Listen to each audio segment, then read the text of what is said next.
When it comes to border security, the issue often boils down to a simple question. Should we play offense, defense, or just build a really big fence? Professor Addicott will look at this and other possible solutions to this highly contested issue in this episode of Perception and the Law.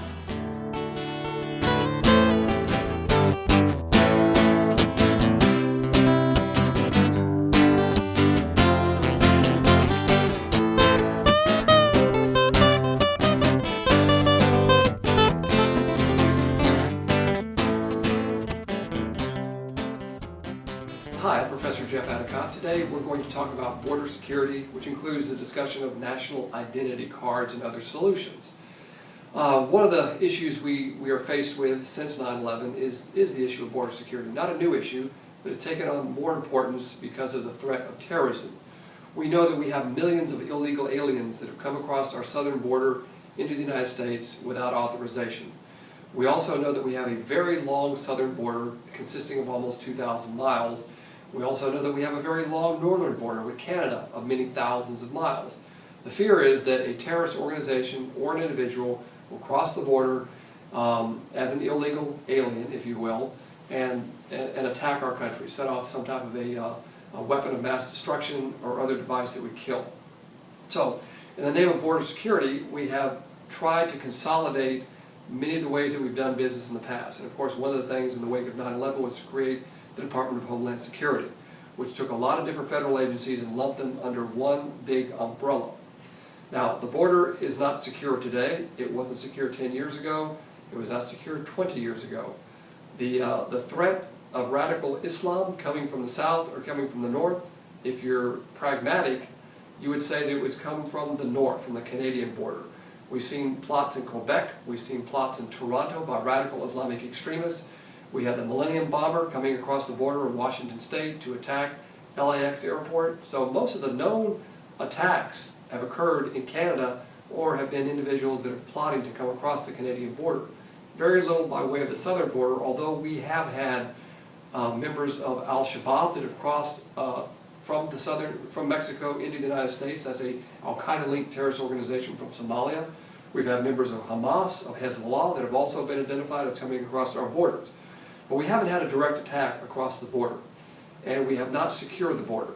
And of course, this is a political issue that both parties are struggling with, how to do it, how to do it, how to do it. One of the solutions that was recently proposed was actually a bipartisan effort by Senator Lindsey Graham from South Carolina and Chuck Schumer from New York. And they said, look, what we need is a Social Security card that's infallible. Which is basically a national identity card. An ID card that has biometric information on it that every person in this country must have, whether they're a citizen or a non-citizen. Now, this might seem a little strange, but every European country has a national identity card. In our country, of course, we don't have a national identity card. We have a variety of ways that you can identify yourself by driver's license, by voter registration cards, and of course, there's a lot of political issues associated with national identity cards.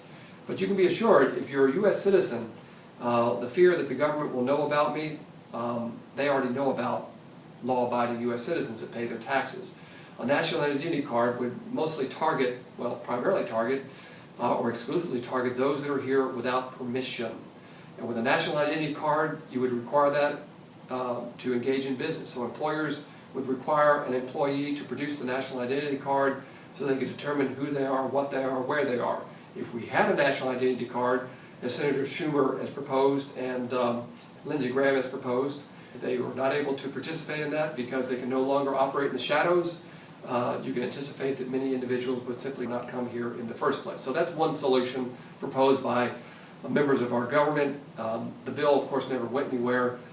Because we have opposing interests that do not want some type of clear identification for people that are in this country.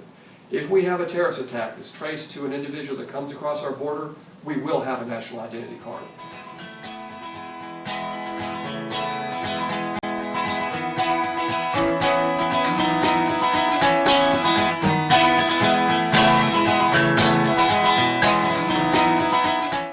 stay up to date on the latest news, be sure to like us on Facebook or follow us on Twitter.